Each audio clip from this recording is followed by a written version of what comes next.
प्रत्यक्षात आपण केलंय म्हणून आपण सांगू शकतो.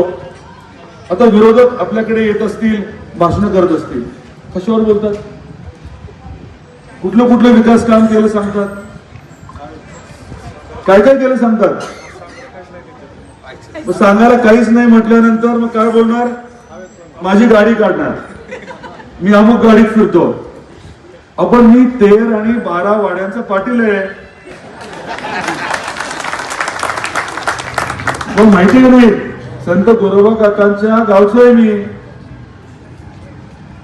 कोण कोण आहे मी बाकीचं बोलणार नाही, परंतु मला आपल्याला सांगायचंय की सवंग लोकप्रियतेसाठी काहीतरी आलतू फालतू बोलायचं.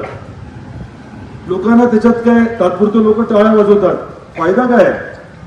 आपल्या शहराची परिस्थिती अशी कोणी केली आहे? गणेश विसर्जन मिरवणुकीच्या वेळेस तर तुम्हाला सांगतो, हे पुढच्या चौकामध्ये काय घडलं? अतिशय अश्लील घोषणा आणि चाळ्याने केले. त्याचे व्हिडिओ फिल्म आहे. आपल्या संस्कार आपले जे असतात, आपली जी संस्कृती आहे अशी नाहीये, धाराशिवची तर बिलकुल नाहीये.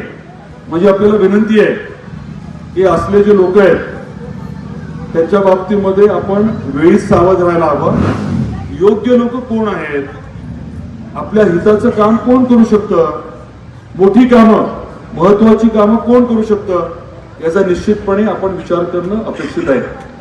आदरणीय देवेंद्रजी फडणवीस साहेबांनी एक महत्वाचा निर्णय घेतलाय. तो निर्णय असा आहे की आपण आता मंत्रालयापर्यंत शक्यतो यायला नको. काय म्हटलं मी?